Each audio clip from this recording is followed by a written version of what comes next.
Mungkin disclaimer lain adalah teman-teman bahwa, eee, kalau dari kami gitu, dari saya terutama sebagai, pembicara hari ini, saya nggak mau bawa lensa, penggunaan gadget itu atau penggunaan teknologi itu sebagai sesuatu yang harmful ataupun yang berbahaya.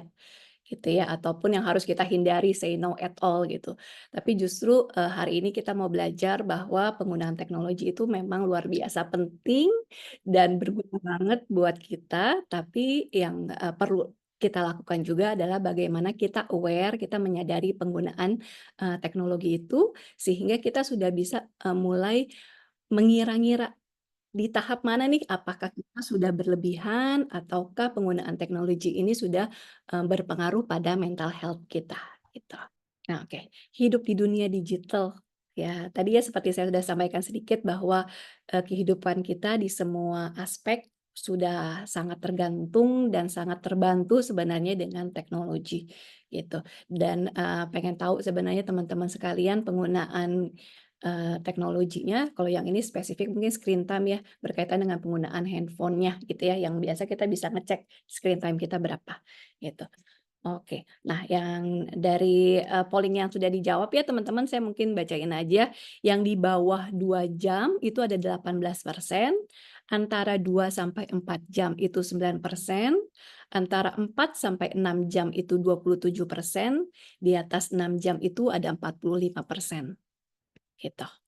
Nah, apakah teman-teman yang artinya di atas 6 jam ini udah eksesif atau berlebihan? Enggak juga teman-teman, karena sebenarnya acuannya, penggunaan gadget itu acuannya adalah bagaimana penggunaan rekreasionalnya. Rekreasional itu berarti yang berhubungan dengan misalnya tadi entertainment, kita nonton Netflix, YouTube gitu ya. Acuannya sebenarnya untuk orang dewasa, orang dewasa itu 2 sampai 3 jam.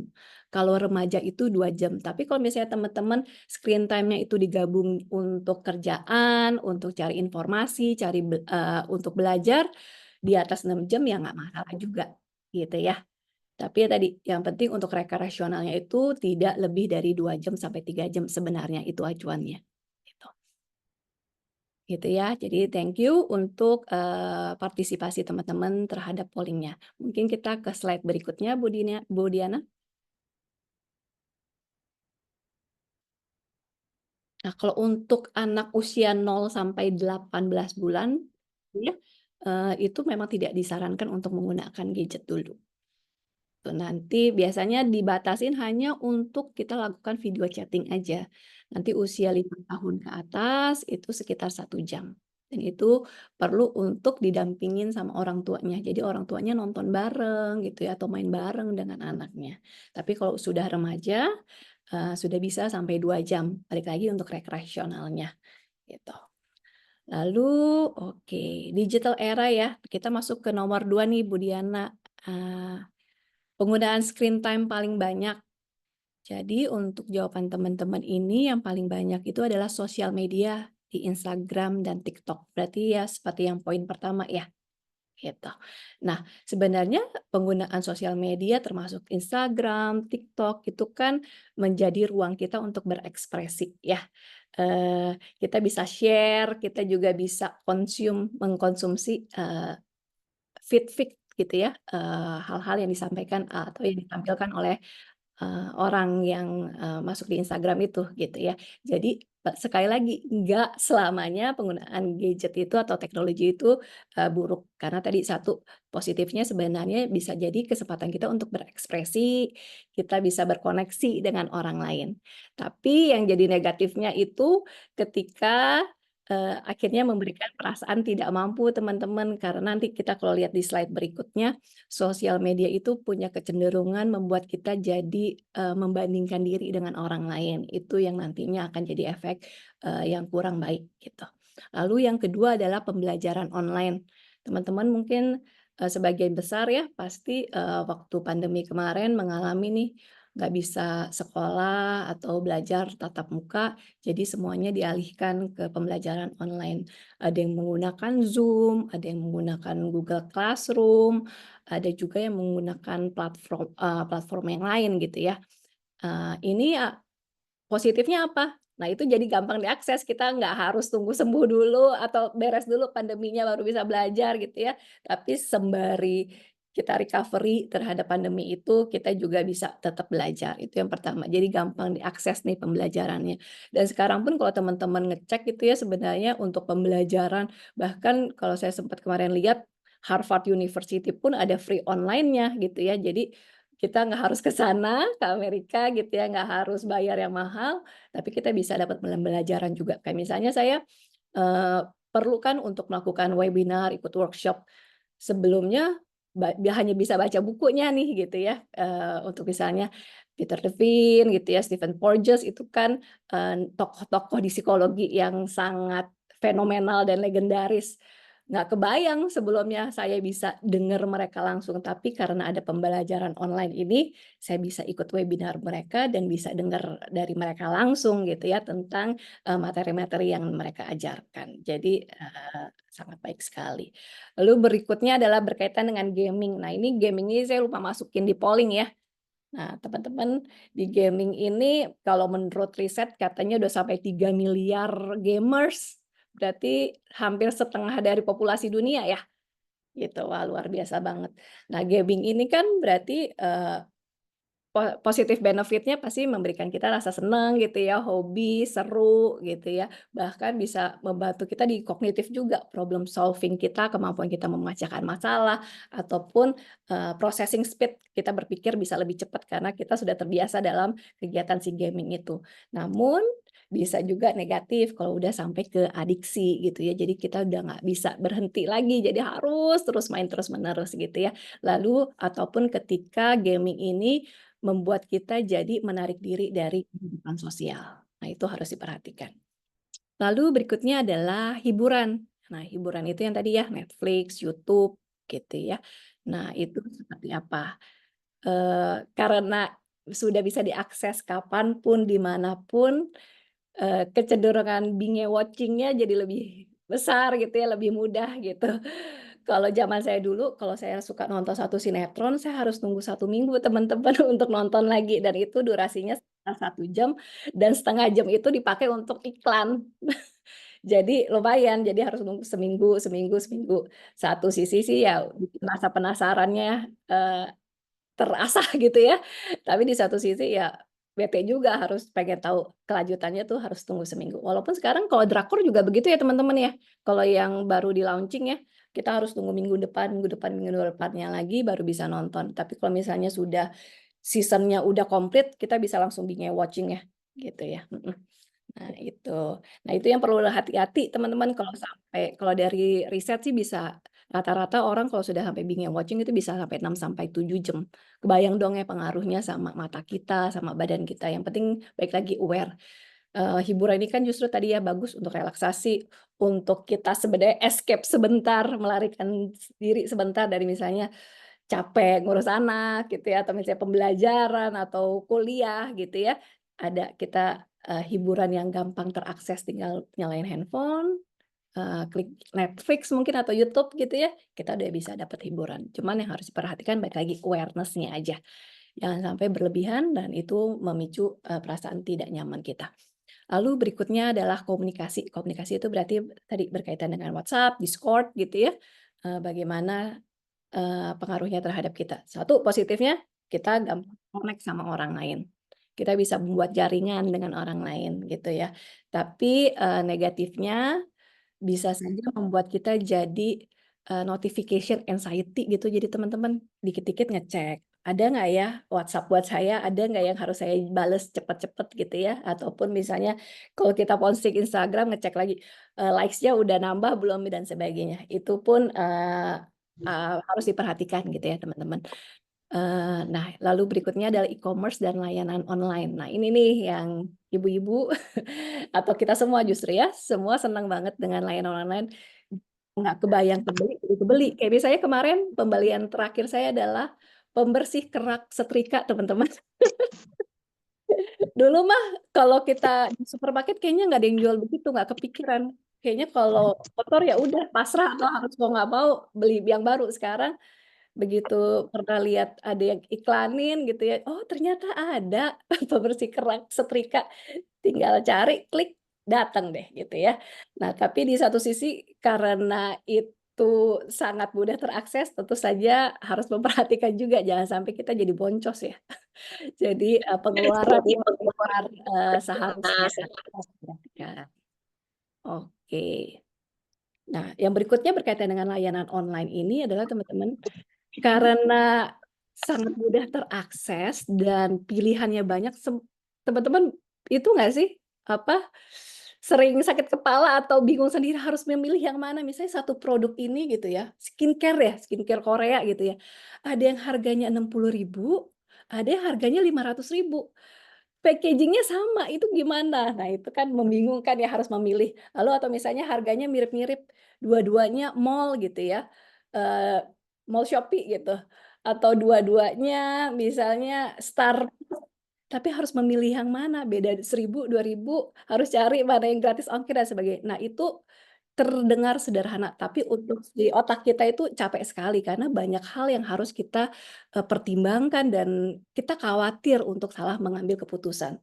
Aduh kalau ibu-ibu mah beda 1.000 aja udah gemes banget ya, beda harga gitu.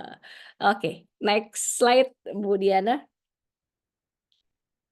Nah, ini nih kaitannya antara teknologi dan kecemasan. Mungkin saya bawa, lensanya sedikit adalah di bagian negatifnya dulu. Walaupun sebenarnya tadi balik lagi ya kalau kita bahas kan sebenarnya banyak banget tuh si teknologi positifnya. Tapi kalau kita masuk ke lensa si, eee, negatifnya itu berkaitan dengan kecemasan. Kecemasan itu apa sih? Kecemasan itu adalah perasaan tidak nyaman, takut, terus nggak enak gitu terhadap sesuatu yang tidak bisa kita prediksi dan di luar kontrol kita, gitu. Dan si sosial media atau teknologi ini sangat memungkinkan hal itu terjadi. Kenapa demikian? Karena satu, budaya membandingkan dalam sosial media. Kebayang ya teman-teman sekarang kita ngelihat feed teman-teman lain gitu ya, dan sosial media itu kan teman-teman mungkin udah tahu juga, udah sadar juga, ngapain sih ngiri gitu ya, atau misalnya ngapain jealous, itu kan media yang terkurasi. Saya akan posting sesuatu yang oke pasti gitu ya, pada saat saya selesai dandan, atau misalnya pada saat misalnya saya dapat, piala gitu ya, atau misalnya saya liburan, itu kan terkurasi ya, atau misalnya saya foto makanan saya yang enak gitu. Semuanya itu dipilih sesuai, yang mana yang baik untuk ditampilkan. Nah, walaupun kita sadar kadang-kadang, tapi, kecenderungan aja kita pada saat, "Wah enak banget hidupnya, jalan-jalan terus," gitu ya, "Wah enak banget hidupnya, ke kafe terus, beli minuman ini itu," gitu ya. "Aduh enak banget sih hidupnya, kok hebat banget sih dia bisa achieve ini, achieve itu." Wah, dia olahraga terus, sedangkan aku mager terus. Nah itu yang bikin kita nanti akan membuat, merasa diri kita cemas karena kita selalu membandingkan diri. Kalau zaman dulu, zaman saya ya teman-teman, saya itu membandingkan dirinya hanya pada Agnes Monica. Teman kenal nggak ya Agnes Monica? Nah itu dia seangkatan sama saya, umurnya sama gitu ya, tahun lahirnya sama, tapi nggak kenal sih gitu ya, dia nggak kenal saya sih, kalau saya sih kenal dia gitu. Nah, karena, zaman saya dulu itu ngelihat Agnes Monica ya, kalau sekarang dia sebutnya Agnes Mo ya, dia itu wah keren banget, udah penyanyi, pemain sinetron, iklannya banyak lah, aku ini apa, rumahan peye gitu ya, kayaknya tuh jauh banget, padahal dia sama kok dia bisa keren banget kayak gitu. Nah, saya membayangkan teman-teman yang sekarang sosial medianya itu terekspos dengan hal tersebut gitu ya. Kalau saya membandingkannya sama Agnes Monica, kalau teman-teman mungkin karena ini sosial medianya jalan terus, jadi kan tanpa sadar kita membandingkan dengan teman kita sendiri ya, gitu. Kalau teman kita mungkin kita ketemu di kelas, membandingkan, "Oh kotak pensilnya keren, yang pencet-pencet itu," gitu ya, atau misalnya tasnya keren banget, udah sampai situ, sampai di rumah ya udah. Tapi kalau teman-teman kan yang sekarang ada sosial media, ngebandinginnya bukan cuma di sekolah gitu. Pada saat dia lagi pergi, dia beli baju kah, atau dia hangout sama teman-teman lain terus kita nggak diajak, itu kan, pasti akan memberikan rasa kecemasan. Gitu. Lalu yang kedua adalah banjir informasi. Banjir informasi seperti tadi ya, overload banget pada saat misalnya pada pilpres kemarin bingung mau pilih kandidat yang mana, yang ini ada pro konnya, ini pro konnya, dan itu terus menerus itu, ada gitu ya. Lalu tadi seperti contoh saya pada saat kita mau belanja sesuatu di, e-commerce, banyak sekali barang yang sama tapi dijual dari toko yang berbeda, itu kan banjir informasi dan itu pasti membuat kita merasa cemas, takut gitu ya kalau kita ketinggalan atau salah memilih. Lalu yang ketiga yang, sangat serius ya teman-teman, adalah berkaitan dengan pelecehan online ataupun cyberbullying. Nah, di kesempatan hari ini, semoga nggak ada ya di audiens kita di sini, peserta kita sebagai pelaku. Karena ini sangat-sangat serius. Buat teman-teman mungkin yang cuman sekedar bercanda, name calling gitu ya, "Gendut lu, jelek lu," atau misalnya, "Go to hell," gitu ya, "Go die." Itu buat teman-teman cuma kata-kata, tapi buat orang yang mendengar itu luar biasa menyakitkan dan itu sangat bisa merusak mental seseorang gitu. Jadi kalau teman-teman yang ngerasa bercandanya udah ke arah-arah situ, banget ya untuk dihentikan karena itu nggak sepele itu. Nah, pelecehan online itu nggak sekedar name calling ya yang tadi, ngata-ngatain kata-kata kasar. Bisa juga revenge porn. Ya, teman-teman mungkin tahu bagaimana misalnya dulu pernah pacaran atau deket, kirim-kirim foto yang, revealing, yang terbuka gitu ya, akhirnya udah putus, dijadikan sebagai, apa, ancaman untuk balik lagi atau dan sebagainya, itu harus diperhatikan, jangan dilakukan. Lalu berikutnya adalah doxing, ya teman-teman, yang tahu kan ya doxing? Kayak kalau kita nggak suka sama orang, kita cari tahu informasinya, lalu kita sebarin, identitasnya dia tinggal di mana, nomor KTP-nya berapa, nomor handphonenya berapa, lalu ajak semua followers-nya atau orang-orang untuk, eee, bombardir pesan ke orang tersebut, itu doxing juga. Atau misalnya, eee, apalagi ya, ada apalagi ya biasa di cyberbullying?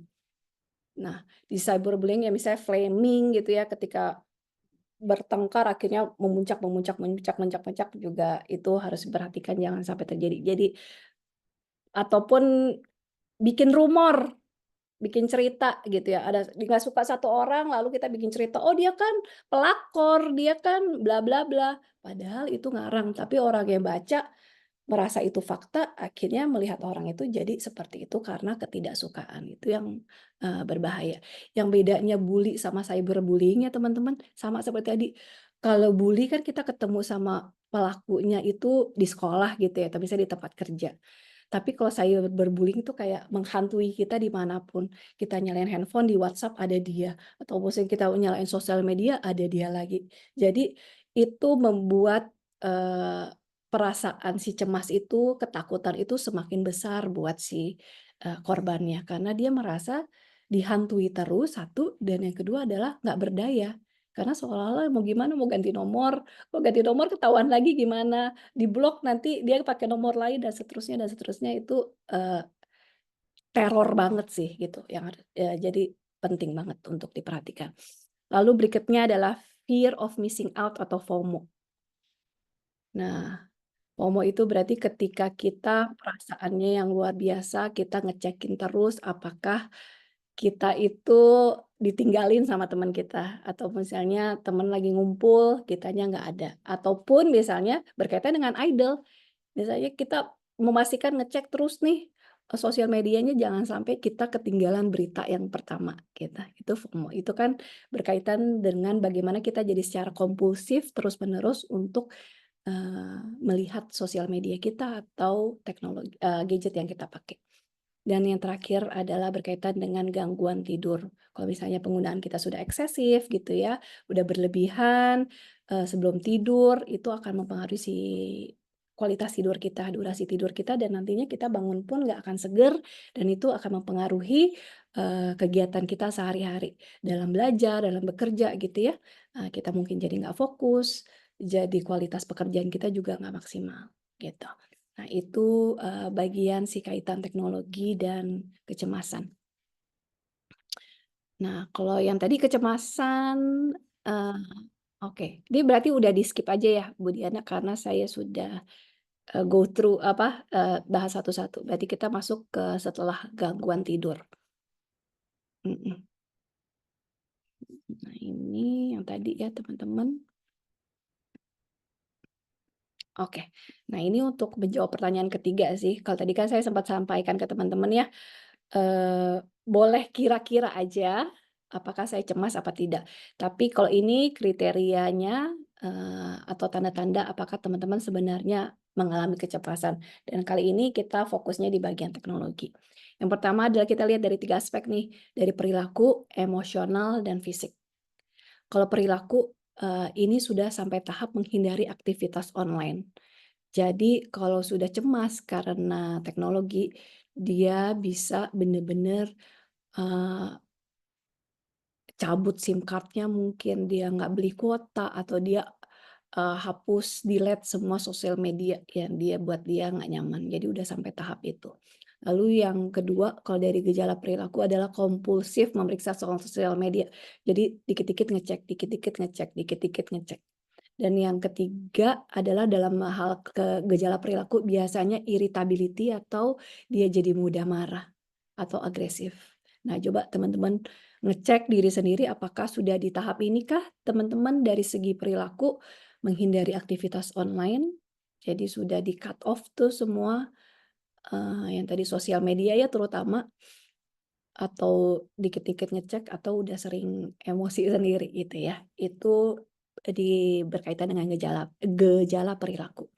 Gejala yang kedua adalah gejala emosional, yaitu ketika perasaan kita yang muncul ada tidak mampu gitu ya, karena tadi kita sering membandingkan dengan, yang kita lihat di sosial media itu, gitu ya. Kita merasa tidak mampu, "Oh, kok dia bisa sih ke luar negeri terus atau jalan-jalan terus, ke kafe terus, minum minuman enak terus, temennya banyak banget," gitu ya, kumpul sini, kumpul sana, nilainya baik dan sebagainya. Itu membuat kita merasa tidak mampu. Lalu keduanya, tingkat stres kita makin tinggi, dan rasa cemas kita juga makin tinggi. Cemas berarti rasa nggak enak gitu ya. Nah, itu sih gejala emosional. Yang ketiga adalah di gejala fisik. Biasanya sakit kepala, matanya juga udah eye strain sebutannya, udah nggak enak banget kayak kunang-kunang gitu ya, lalu ada masalah tidur, tidurnya nggak nyaman, terus kondisi badan tidak nyaman. Jadi pegel-pegel lah, sakit lah, karena biasanya kalau kita penggunaan handphone yang terus-menerus kan kita lupa ya menggerakkan badan gitu ya. Kita di satu posisi, tapi sebenarnya nggak posisinya nggak nyaman, tapi nggak sadar karena kita terlalu seru terhadap yang kita lakukan dengan handphone kita. Tapi begitu kita sadar, badannya nggak enak gitu. Nah, coba mungkin dari tadi yang teman-teman sudah sempat jawab, ada nggak sih, seperti ini? Atau yang misalnya tadi, jawab tidak, bisa ngecek juga nih dari gejala ini. Oke. Nah, sekarang ke slide berikutnya, Bu Diana. Eee, kalau dari pertanyaan polling, apakah kamu merasa perlu untuk mengurangi penggunaan gadget?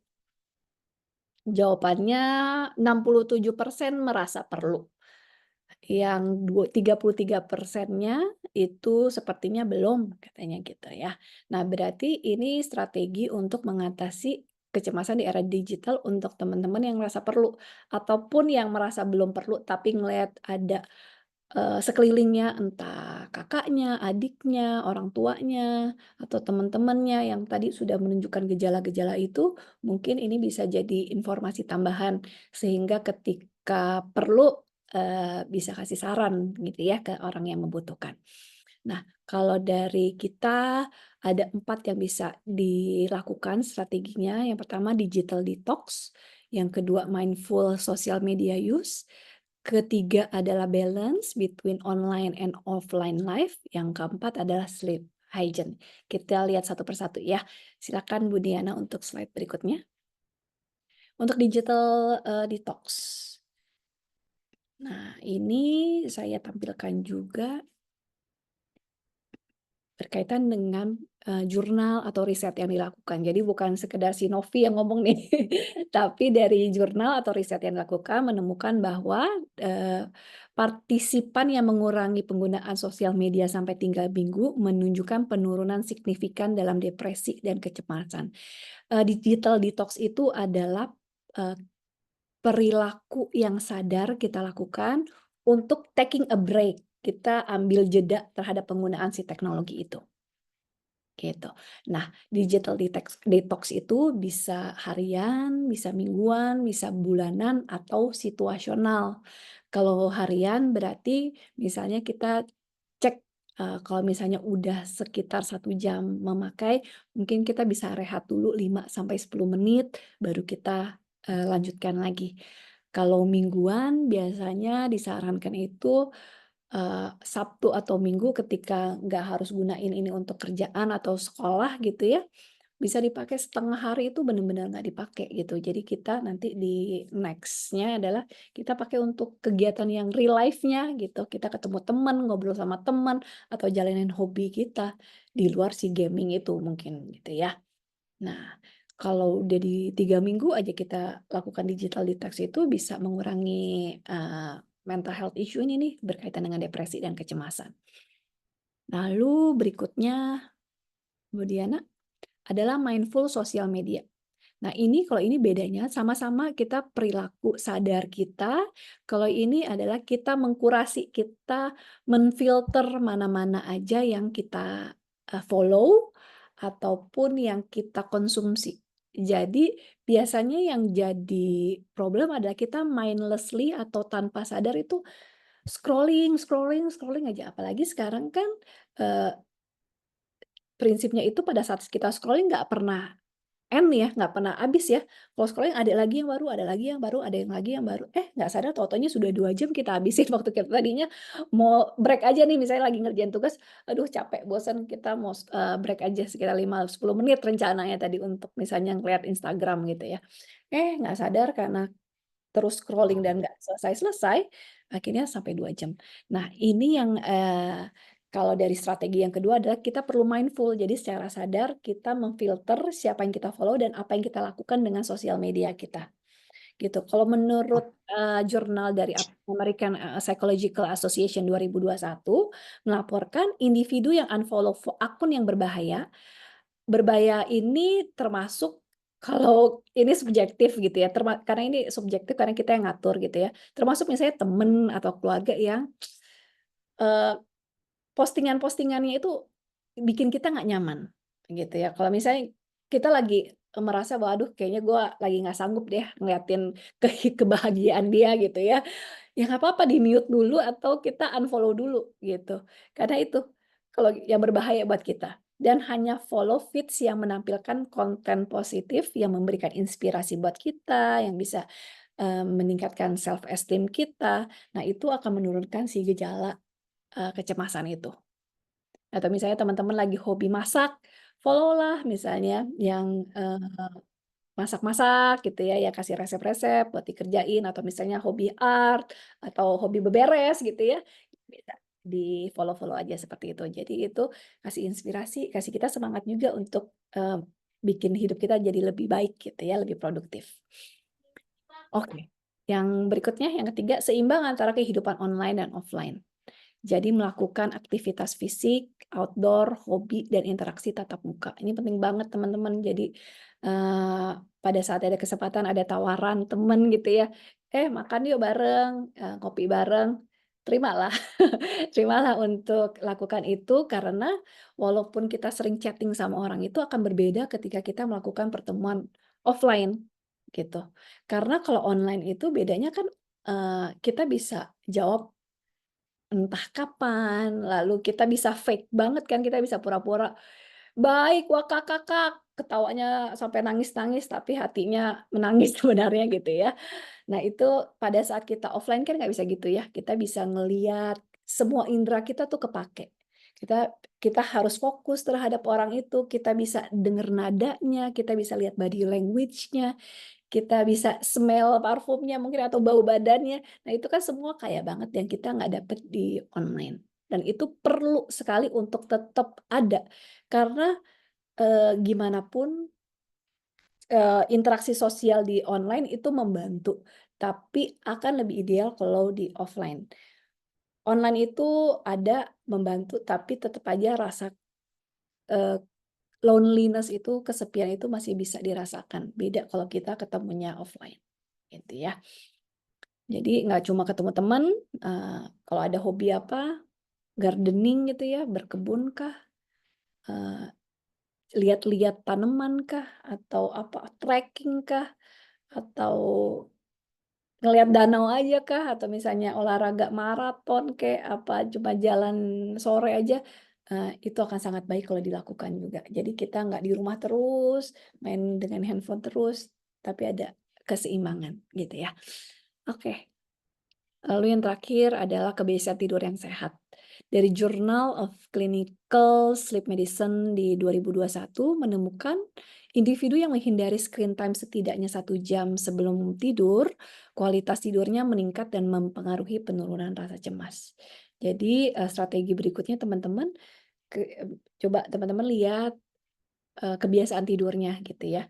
Kalau misalnya jam 10 udah mulai ngantuk atau jam 11 udah mulai ngantuk, 1 jam sebelumnya berarti jam 10 udah harus lepas itu, handphone-nya gitu. Dan kalau bisa nggak sambil tiduran kita main handphone itu pun nggak oke. Jadi lebih baik dilepas dulu, ngapain kek, misalnya berdoa, meditasi, journaling, Eee, bernyanyi-nyanyi sendiri gitu ya, atau kita membayangkan sesuatu, intinya adalah winding down ataupun kita menenangkan diri, sehingga ketika kita tidur, otak kita tuh nggak lagi aktif. Karena kalau kita sambil main handphone itu satu si blue light-nya, cahayanya, dan juga kan gimana pun walaupun kita cuman scrolling kan itu ada input-input atau stimulasi yang masuk ya, dan itu kan bikin otak aktif. Nah, padahal untuk tidur itu kita justru perlu masuk ke yang winding down itu, yang tenang dulu, gitu. Lanjut Bu Diana. Nah, mungkin pertanyaan terakhir ini, slide terakhir, kapan sih perlu cari bantuan profesional? Sampai setahap mana? Sebenarnya untuk strategi-strategi itu bisa dilakukan sendiri gitu ya, itu udah cukup sangat membantu untuk mengurangi kecemasan karena si teknologi itu. Tapi ketika teman-teman ngerasa ini udah persisten, terus-menerus dan intensitasnya tinggi si kecemasan itu dan mungkin kurang lebih udah 6 bulan seperti ini, sudah perlu cari bantuan profesional gitu ya. Lalu yang kedua, ketika kita ataupun orang lain yang kita kenal itu sudah masuk ke tahap social withdrawal atau isolation. Dia menarik diri dari lingkungan sosial ataupun isolasi. Jadi ketika diajak ini nggak mau, pokoknya main terus gitu ya, main dengan handphonenya, lupa sama dunia nyatanya, itu pun harus, udah perlu dibawa ke profesional. Dan yang terakhir ketika dari masalah fisiknya itu pun udah terasa gitu ya, tension di badannya, matanya merah terus gitu ya, atau berair terus, kotor terus, atau kepalanya sakit. Nah itu, berarti sudah di tahap yang intensitasnya tinggi dan maka perlu bantuan profesional. Biasanya bantuan profesional itu akan balik lagi, tapi akan di-guide bagaimana supaya dia bisa, mencari tahu dulu akar permasalahannya apa. Ketika orang dia eksesif atau addiction terhadap si gadget, bisa jadi karena itu udah jadi habit-nya dia, bisa juga sebenarnya ada underlying issue atau ada masalah yang di bawahnya yang sebenarnya dia ketika menggunakan gadget itu pelarian. Nah, kalau di profesional kan kita akan cari tahu ya, ini problemnya di mana, karena si habit ini atau ada si isu yang tidak terdeteksi ini. Kalau isu ini yang tidak terdeteksi misalnya dia ngerasa tidak percaya diri, dia merasa hidupnya kosong, ataupun misalnya dia merasa, eee, nggak berguna. Nah, itu kan dibantu nggak sekedar menurunkan si frekuensi gadgetnya, tapi dibantu supaya dia menemukan dirinya sendiri, mengenal dirinya sendiri, sehingga dia bisa percaya diri dan bisa menjalankan hidupnya tanpa harus dia menggunakan si handphone ini, sosial media ini untuk menutupi kekosongannya itu. Nah, itu sih kurang lebih teman-teman yang saya bisa share untuk materi, overcoming anxiety in digital era.